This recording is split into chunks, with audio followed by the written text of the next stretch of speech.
I originally recorded this video to include more than one story, but then I later realized upon reflection that this story deserved its own video. So there might be some times as you're watching where it seems a little awkward and clunky, but just keep that in mind. Hey, hi, how's it going? It's your friendly neighborhood gatekeeper, Dan Frampton. It is June 30th, 2023, a Friday albeit, and we're here for some news, okay? We're going to be doing some more punk rock news action, and our first story of the day is another not so great story. There's this band, this straight edge band called You're the Knife, and they were on tour. They were heading around SLC, right around like Utah or whatever. And after the show, they were involved in a really bad car accident. On June 28th, they came onto their Twitter account late at night and said that they got in a really bad accident. Everyone's alive, but we're stuck in SLC.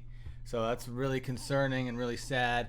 And people that are familiar with my story know that I can relate to this very much. So my heart goes out to them a whole lot. And then one of their family members took to Facebook and said this: "Friends and family, our son Brandon, our daughter-in-law Maddie, and their 2 Year of the Knife bandmates Andy and Aaron were touring out west when they were involved in a terrible accident after a show in Salt Lake City, Utah. It's been a heart-wrenching time for all families involved. Brandon was concussed, but is miraculously okay.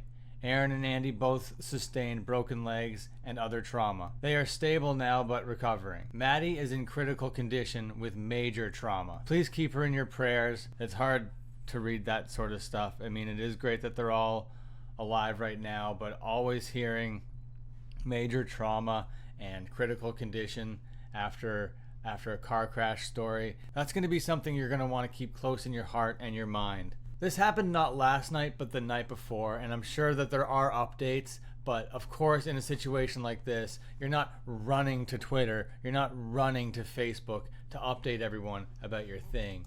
But when they got into the hospital, the band posted this to their story: "My IG got deactivated. I'll do a post tomorrow. On here tomorrow. We're all alive but stuck in SLC. Please send love and prayers to Maddie. She needs it. I don't know what else to do." It's impossible to know what to do when you're in a situation like this. So I'm so happy to hear that the community came together with this GoFundMe for the band. They came on here with a $100,000 goal, and they got it in like 7 hours, okay? So everybody came together and really, really put forth what they could for You're the Knife for this recovery fund right now. And they're leaving it open after they reach the goal because $100,000 is definitely not going to be enough for this, okay? I've been involved in a situation like this before. $100,000 just like scratches the surface of what needs to happen in a situation like this. So if you can, there is this GoFundMe. I'll leave a link down below. And I know this is two kind of crowdfunding videos I've done back to back, but I hope you can understand why that is. They added a little bit more information here. Along with what was said on the Facebook post, they also came in and said this: "As you can assume, their touring van is totaled." Absolutely.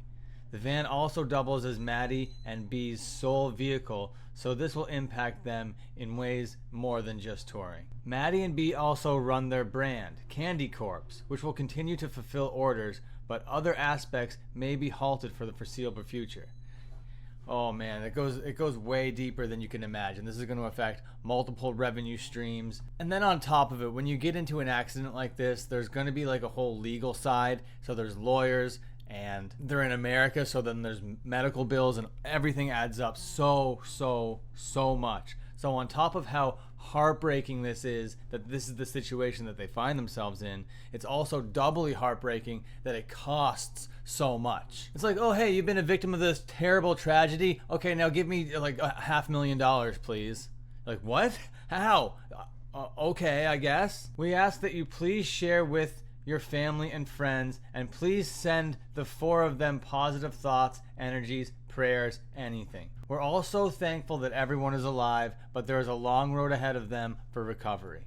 Yeah, you goddamn right there is. And that road to recovery is long and it's painful, and you gotta like stay on top of everything, but just know that recovery does happen. Everything seems so immediate and earth-shattering right away, and it is definitely like life-altering in every way, shape, and form. Like your whole life is going to be so much different the day that you walk out of that hospital than it was the day before you walked into it, you know? But all that being said, if you walk down that road to recovery and you try to keep your head up and you just do the things, you know what I mean? And try not to ignore all the stuff that it takes to recover and just like keep trudging, there is another side of it. You do come out the other end of it all. So yes, your life might be completely different the day it happens than it was the day before, but by the time you come out of it, you have a whole new thing that you've built. So sure, it might feel like starting from the ground up again in a lot of aspects, and in a lot of ways, it really is that. But you know what? The kinds of people that have a brand, the kinds of people that have a band, the kinds of people that like tour endlessly and have that kind of grind, you know, these are the kinds of people that are going to walk down that road to recovery. These are the kinds of people that are going to do that hard work, you know? So I feel confident in saying, even as early as it is right now, if they're able to walk down this road to recovery, and if the community continues to support them the way that they are, because a support system is so crucial in a time like this. So seeing all of this come through for this band right now